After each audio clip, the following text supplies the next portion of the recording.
Buenas tardes, jóvenes del quinto de secundaria del Divino Maestro. Los docentes de Ciencia y Tecnología hemos elaborado el siguiente video denominado movimiento compuesto. ¿Qué es el movimiento compuesto? Se denomina movimiento compuesto a la combinación o superposición de dos o más movimientos simples. ¿Cuáles son esos movimientos simples? El movimiento rectilíneo uniforme y el movimiento rectilíneo uniformemente variado. De acuerdo a esto se puede obtener los siguientes casos.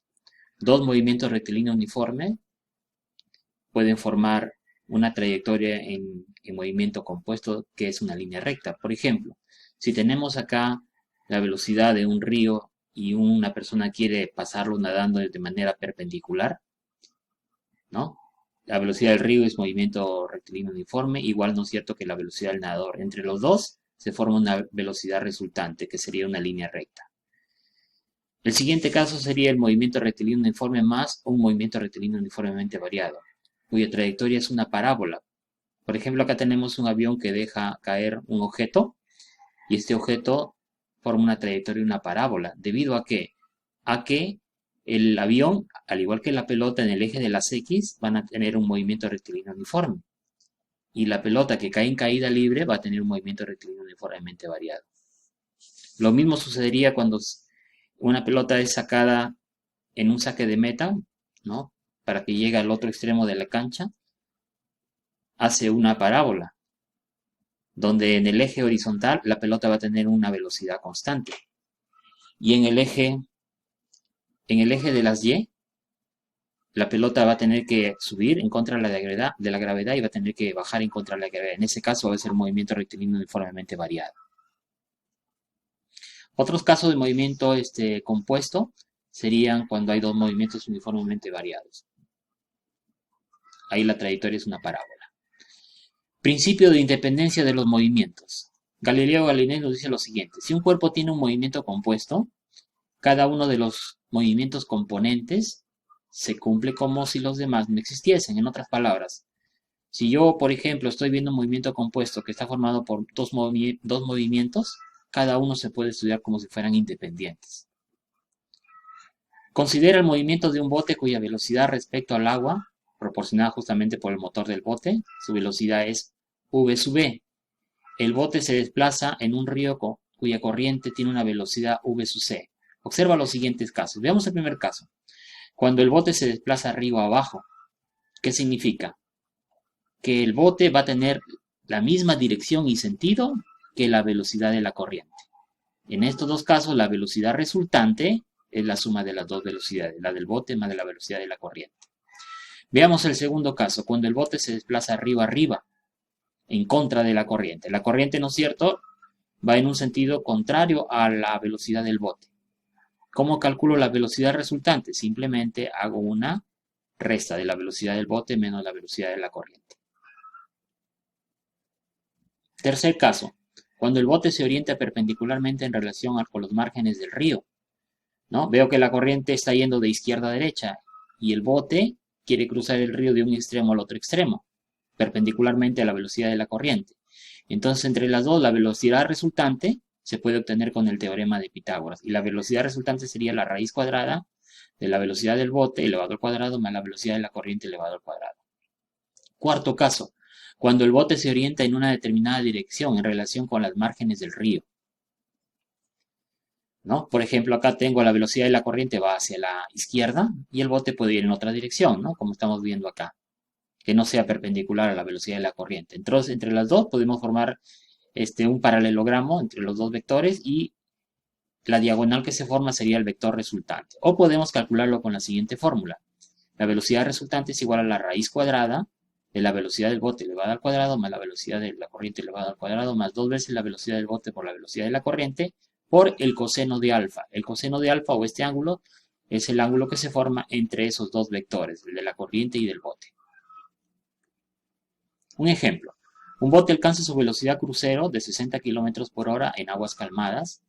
Calcula el menor tiempo que demora en realizar un viaje de ida y vuelta entre dos puertos que distan 140 kilómetros entre sí, en un río que fluye con 10 kilómetros por hora de velocidad.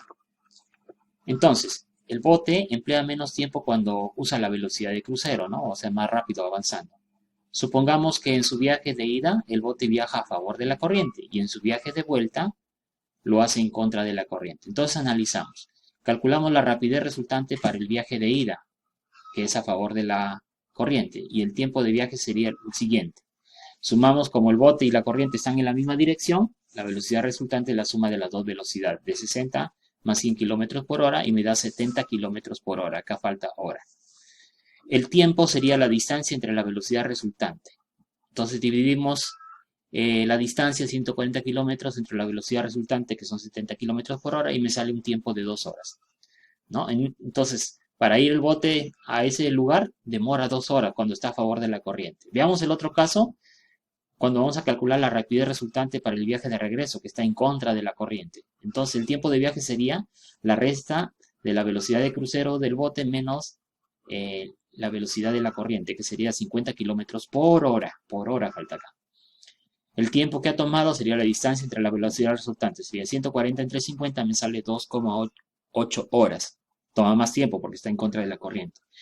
Entonces, el tiempo total sería las 2 horas de ida y las 2,8 horas de vuelta. En total serían 4,8 horas. Otro ejemplo resuelto. Un barco se mueve perpendicularmente a la corriente de un río. La rapidez que desarrolla su motor es de 36 km por hora, se refiere al barco, y la del río es de 2 metros por segundo. Determina la velocidad, su módulo y dirección con que el barco se mueve con relación a la orilla.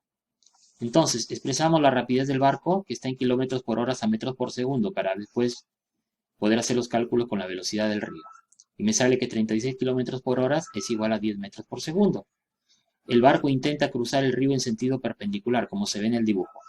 La velocidad del río es de izquierda a derecha y el barco, ¿no es cierto?, de abajo hacia arriba en este dibujo, diagrama. Entonces la resultante, ¿no es cierto?, se calcula con el teorema de Pitágoras porque acá hay una perpendicular entre esas dos velocidades. Y tenemos que la velocidad resultante es igual a la raíz cuadrada de 10 metros por segundo elevado al cuadrado más 2 metros por segundo al cuadrado, que me sale 10,2 metros por segundo. Esa es la velocidad resultante. Ahora vamos a calcular el módulo, a ver. La dirección. A ver, en la figura tenemos que la tangente del ángulo alfa sería igual a la velocidad del barco entre la velocidad de la corriente y me sale un valor de 5. Esto lo llevamos, ¿no es cierto?, a la calculadora científica y vemos, ¿no es cierto?, a qué ángulo le corresponde el valor de 5 entre esos dos catetos y el ángulo es 87,4 grados. Con relación a la orilla, el barco se desplaza a una velocidad de 10,2 metros por segundo. Esa es la resultante. Con un ángulo entre esas dos velocidades, ¿no? Perdón, entre la resultante y la velocidad de la corriente de 87,4 grados con respecto al eje X. Otro ejemplo resuelto. Una abeja se dirige en dirección norte con una rapidez de 5 metros por segundo. En un determinado instante de su trayectoria rectilínea, sopla el viento con una rapidez de 6 metros por segundo en dirección sureste. Calcula la rapidez resultante de la abeja. Entonces dibujamos la situación planteada y trazamos la resultante con el método del paralelogramo. La abeja se dirige hacia el norte con una velocidad de 5 metros por segundo y después de un tiempo en una dirección sureste, ¿sí?, con una velocidad de 6,5 metros por segundo. Calculamos el módulo de la rapidez resultante usando el método analítico o la fórmula, en otras palabras. La velocidad resultante sería la raíz cuadrada de la velocidad de la abeja elevado al cuadrado más la velocidad del aire elevado al cuadrado más el doble de esas dos velocidades multiplicados por el coseno del ángulo que se forma entre el vector de la velocidad de la abeja y del aire, que en este caso sería 135 grados. Y resolviendo me sale que la velocidad resultante es 5,4 metros por segundo. Lanzamiento horizontal. Cuando se suelta un objeto desde un vehículo que va a cierta velocidad, empieza a descender por acción de la gravedad, o sea, el objeto va a caer por acción de la gravedad, pero también va avanzando con la misma velocidad que fue soltada de manera horizontal debido a la inercia, o sea, realmente el objeto hace una parábola como trayectoria, donde en el eje X hay movimiento rectilíneo uniforme y en el eje Y hay movimiento rectilíneo uniformemente variado. Galileo Galilei comprueba experimentalmente que cuando se deja caer un cuerpo, las distancias recorridas en intervalos de tiempo son consecutivos y proporcionales a los números 1, 3, 5 y 7. De ahí que enuncia su ley del movimiento compuesto. Lanzamiento horizontal de un proyectil. Se llama movimiento parabólico al movimiento que describe un proyectil cuando es disparado horizontalmente desde cierta altura con una velocidad inicial, v sub i, como se ve en el dibujo. Por ejemplo, si desde un avión se suelta una esfera en forma horizontal, esta realizará el siguiente recorrido, ¿ya? Hace una parábola hasta que cae, ¿no es cierto?, en un punto determinado del suelo. Pero este movimiento compuesto lo vamos a descomponer en un movimiento rectilíneo uniforme, ¿sí?, donde la velocidad es constante y es la misma velocidad que el avión va a tener cuando vuela horizontalmente. Y el otro movimiento sería de caída libre, que sería un movimiento rectilíneo uniformemente variado. Los dos movimientos suman este movimiento parabólico, ¿no?, este movimiento compuesto. Analicemos. Si representamos el movimiento horizontal en el eje X, ¿ya? Este es el movimiento horizontal en el eje X. Este es un eje X también, es lo mismo que el que está abajo. Y el movimiento vertical en el eje Y, este es el eje Y, ¿sí? El eje Y. Se observará que ambos pueden estudiarse de manera independiente, tal y como nos dice Galileo en sus principios de la independencia de movimientos. ¿Qué vemos en el eje horizontal? Que el móvil, ¿no es cierto?, va a tener un movimiento rectilíneo uniforme. ¿Por qué? Porque va a recorrer distancias iguales en tiempos iguales. Y su módulo de la velocidad es Bx.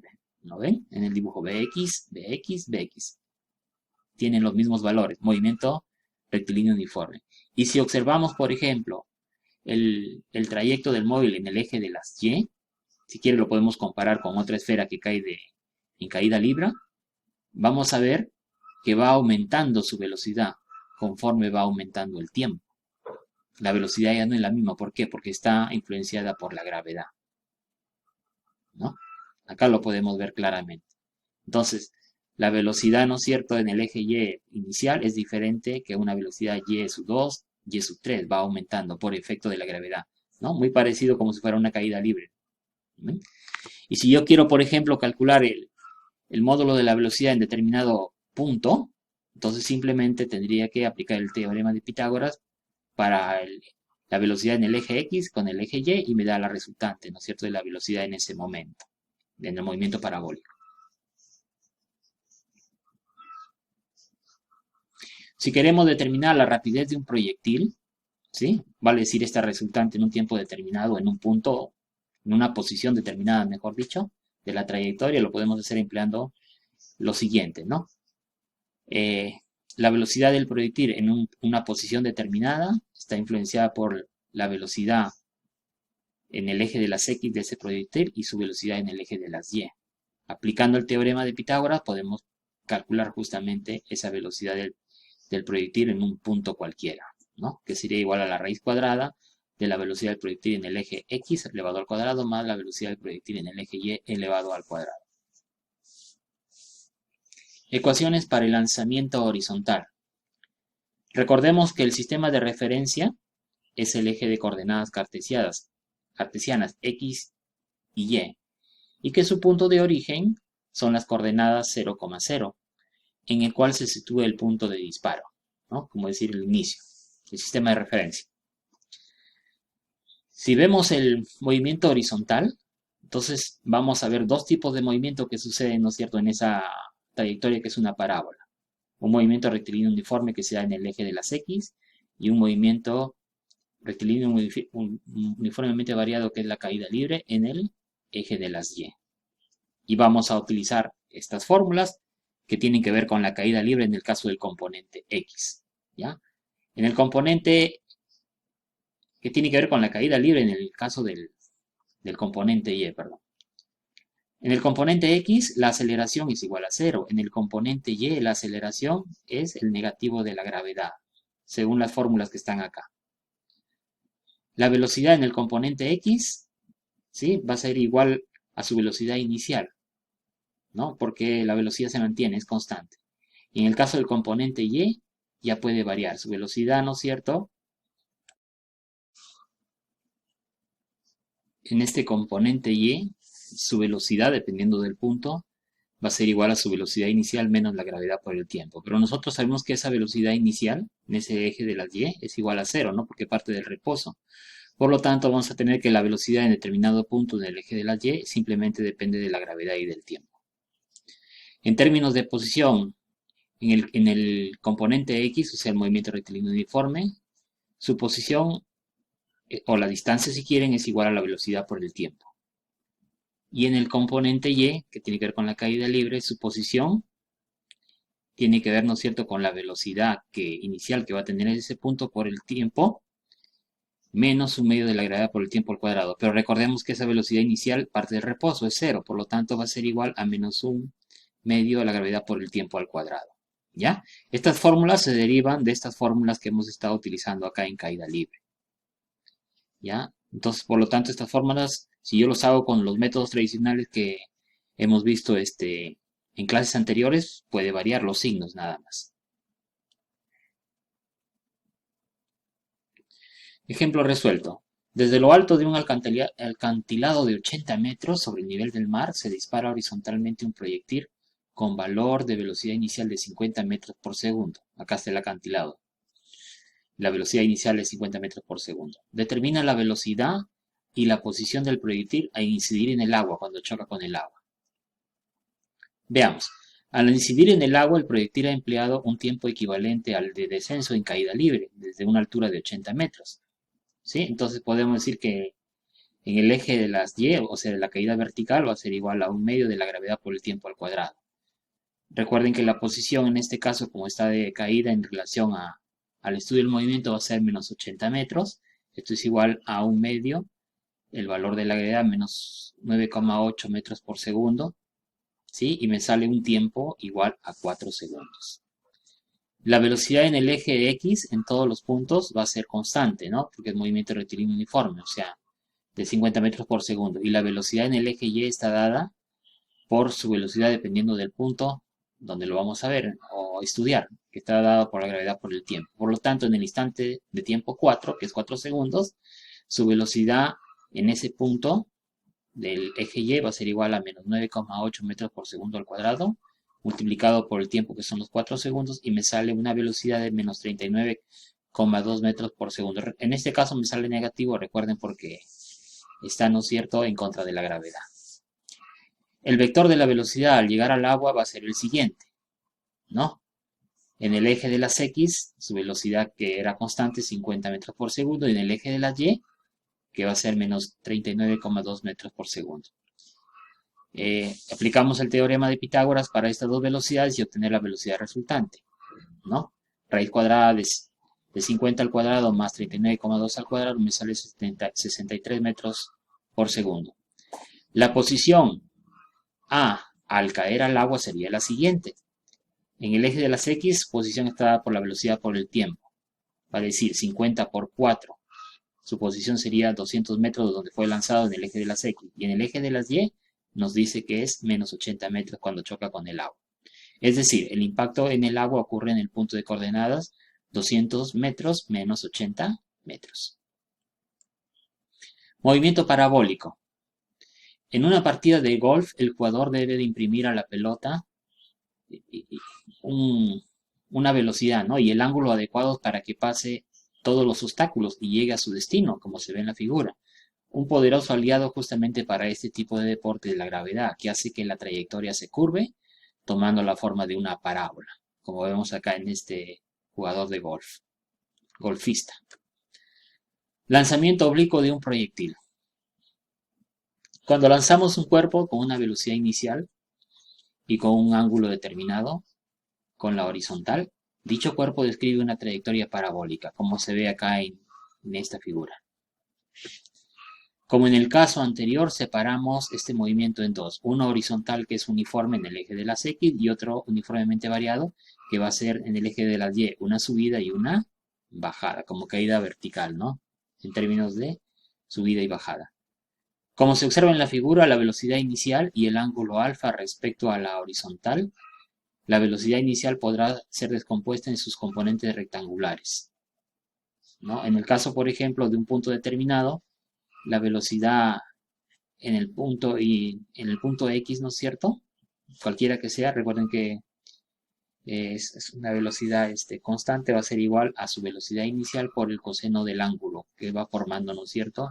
El eje X con el vector de velocidad inicial. Y la velocidad inicial en el eje de la Y va a ser igual a la velocidad inicial por el seno del ángulo alfa, porque estamos hablando ahora sí del componente vertical. La velocidad en el eje X será siempre constante e igual a la velocidad inicial. Movimiento rectilíneo uniforme. Y será la que haga avanzar horizontalmente al proyectil. La velocidad en Y será variable debido a la aceleración de la gravedad y permitirá que el proyectil suba y luego vaya a bajar. La velocidad en el eje Y variará desde el valor inicial, ¿no? B sub Y, como está acá, hasta hacerse cero en su máxima altura, para luego comenzar a aumentar esa velocidad hasta que el cuerpo descienda a llegar otra vez a alcanzar su velocidad Y, ¿no? Que fue prácticamente, si es la misma altura de subida y bajada, la misma velocidad con la que fue lanzada.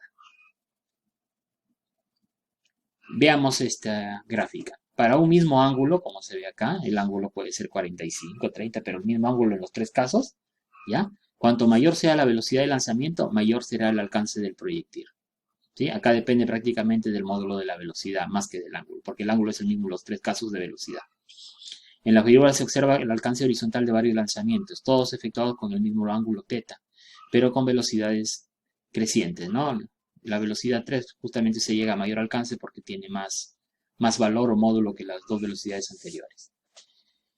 En la siguiente figura, el lanzamiento más largo se obtiene con un ángulo de 45, cuando se está dando el mismo módulo de velocidad. Acá solamente vamos a estudiar el ángulo. ¿Sí? El mayor alcance entonces es con el ángulo de 45. El lanzamiento más alto se obtiene justamente con el ángulo de 90. Y los lanzamientos con ángulos complementarios, por ejemplo 30 y 60, tienen el mismo alcance como se ve en la figura. Las ecuaciones cinemáticas del cuerpo en cualquier instante o cualquier tiempo de su movimiento son: en el componente X, movimiento rectilíneo uniforme, y en el componente Y es caída libre. La aceleración en el componente X no existe, la aceleración es cero. Y en el componente Y, como está en contra de la gravedad, ¿no es cierto? Le vamos a poner menos g, ¿ya? La velocidad en el componente X hemos dicho que es constante en cualquier punto. Desde la velocidad inicial a cualquier punto sigue siendo la misma velocidad.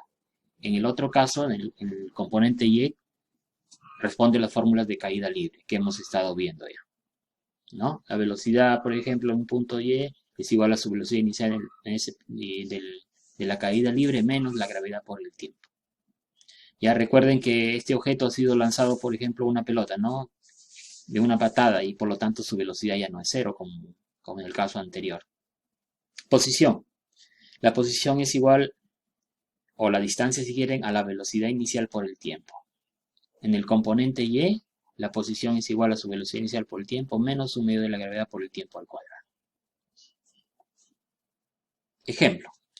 Un objeto se lanza con una rapidez de 20 metros por segundo formando un ángulo de 53 grados con la horizontal. Calcula su posición y velocidad después de 3 segundos. Calculamos los componentes de la velocidad inicial. La velocidad inicial en el eje de las X es el valor de 20 por el coseno del ángulo, que sale 12 metros por segundo. Y la velocidad inicial en el eje Y es el valor de 20 por el seno de 53, que sale 6 metros por segundo. Calculamos los componentes de la velocidad en el tiempo 3. La velocidad para el eje X hemos dicho que es constante. Y en el eje Y responde a esta fórmula. ¿Sí? La velocidad inicial menos la gravedad por el tiempo. Si quiero calcular en determinado instante, por ejemplo 3 segundos, la velocidad inicial lo vamos a sumar con el producto de la gravedad, que es negativo, por el tiempo de 3 segundos, que me sale una velocidad de menos 13,4 segundos.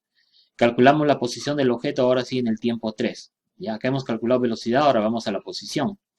La posición para el eje X sería igual a la velocidad inicial por su tiempo, que sería 12 metros por segundo por 3 segundos, que es igual a 36 metros. Su posición en el eje vertical sería igual a la velocidad inicial por el tiempo menos un medio de la gravedad por el tiempo al cuadrado. Reemplazamos datos y nos sale una posición de 3,9 metros en el eje Y. Calculamos la velocidad de resultante para un tiempo 3. Ya tenemos las velocidades en el eje X y en el eje Y. Entonces le sacamos a esas dos velocidades raíz cuadrada de la velocidad del eje X elevado al cuadrado más la velocidad en el eje Y elevado al cuadrado y nos sale una velocidad resultante de 18 metros por segundo. Otro ejemplo resuelto. Desde una colina a 100 metros de altura, miren el dibujo, 100 metros de altura de la colina, se lanza un proyectil hacia un blanco situado a 260 metros del cañón. Acá está el blanco, una distancia de 260 metros. El cañón forma un ángulo de 45 con la horizontal, tal como se ve acá. Calcula la rapidez del disparo si el proyectil impacta en el blanco, vale decir, en este punto que está a 260 metros del punto inicial de partida. A ver, dibujamos la situación planteada y calculamos las componentes de la velocidad inicial. La velocidad inicial en el eje X es igual a la velocidad inicial por el coseno de 45, por el dato que tengo acá, que me sale un valor de 0,71 por la velocidad inicial que todavía no lo conozco. La velocidad inicial en el eje de las Y va a ser igual a la velocidad inicial por el seno de 45. Y también me sale el mismo valor, 0,71 por velocidad inicial. Expresamos la ecuación de la posición de cada eje con los datos del problema. La posición en el eje X sería igual a su velocidad inicial por el tiempo. ¿Ya? Y esto de acá, bueno, ya sé cuánto es su velocidad inicial en el eje X, que es 0,71 por velocidad inicial, por el tiempo, ¿no? Que prácticamente lo vamos a calcular porque no tengo el valor del tiempo. Pero la posición X, acá le ponen 240, ¿por qué? Porque si ustedes se dan cuenta, ¿no? Acá, ¿no es cierto? Hay un triángulo, miren, 100 metros, un cateto, 260 metros la hipotenusa y podría calcular, ¿no es cierto?, esta distancia que está en este cateto, en el eje de las X, que prácticamente es el mismo que sería de acá hasta acá. Y eso es 240, empleando el teorema de Pitágoras. ¿Ya? Entonces acá tengo una ecuación, miren. En el caso del eje de las Y, la posición lo calculamos con la siguiente fórmula. La velocidad inicial por el tiempo menos la gravedad por el tiempo al cuadrado entre 2, ¿no? Sé cuánto es su posición, menos siempre, con respecto al origen. Esto es igual, ¿no es cierto?, a este valor de 0,71 por la velocidad inicial. Por el tiempo, a esto de acá lo vamos a sumar, ¿no es cierto?, menos 4,9 por segundo por el tiempo al cuadrado, ¿no? De esta fórmula se va despejando. Hasta ahorita tengo ya dos fórmulas. Y de estas dos fórmulas, ¿qué puedo despejar? Puedo despejar la velocidad inicial y también el tiempo. ¿Ya? Entonces resolvemos esas dos ecuaciones y vamos a despejar acá que el tiempo es igual a 8,3 segundos y la velocidad inicial es 41 metros por segundo. Ejemplo resuelto. Un futbolista situado a 152 metros del arco patea la pelota con una velocidad de 40 metros por segundo, formando 40 grados con la horizontal, ¿no? Ese es el ángulo. Calcula el tiempo de vuelo de la pelota si el arquero la atrapa a 2 metros de altura de su arco. ¿Cuánto demoró, no? Desde que lo patea hasta que el arquero lo va a atrapar la pelota a 2 metros de altura. Calculamos las componentes de la velocidad inicial. La velocidad inicial en eje de las X va a ser igual al valor de 40 por el coseno de 40. Esto sale 30,6 metros por segundo. En el eje de las Y, su velocidad inicial va a ser igual a 40 por seno de 40, que en este caso sale 25,7 metros por segundo. Ahora calculamos el tiempo de vuelo sabiendo que al llegar la pelota tendrá una altura de 2 metros. Entonces me voy al eje vertical, el eje de las Y. Su velocidad inicial por el tiempo menos un medio de la gravedad por el tiempo, ¿no? Esta fórmula va a decir para calcular justamente el valor del tiempo, ¿ve?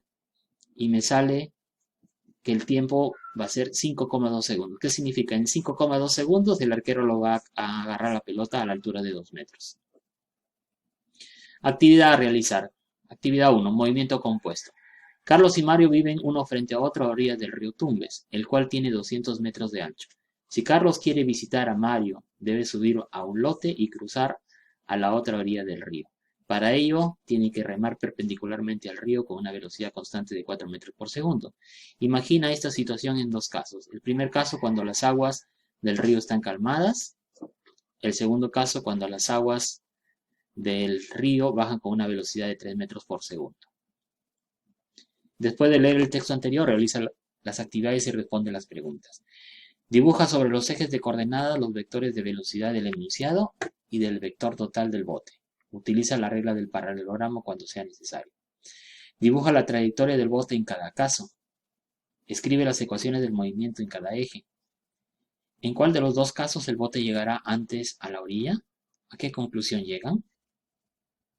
Cuando Carlos llegue a la orilla, ¿a qué distancia de Mario estará en el caso 2? ¿En cuál de los casos el bote recorrerá mayor distancia? ¿Te parece contradictoria las respuestas de la cuarta y sexta pregunta? Busquen una explicación. Una pista. Calculen el módulo de la velocidad del bote en el caso 2 usando el teorema de Pitágoras. Si no cambia la velocidad del remo ni la del agua, ¿en qué dirección se debería situar el bote en el caso 2 para que Carlos llegue justo a donde está Mario? Elaboren un dibujo. Actividad 2. Resolvemos ejercicios que se te plantean. Son 4. Resolvemos las preguntas del ticket de salida, que es lo más importante que aprendiste hoy en la clase. ¿Entendiste la clase de hoy? ¿Cómo lo sabes? ¿Qué preguntas tienes sobre la clase de hoy? Hasta otra oportunidad. Muchas gracias.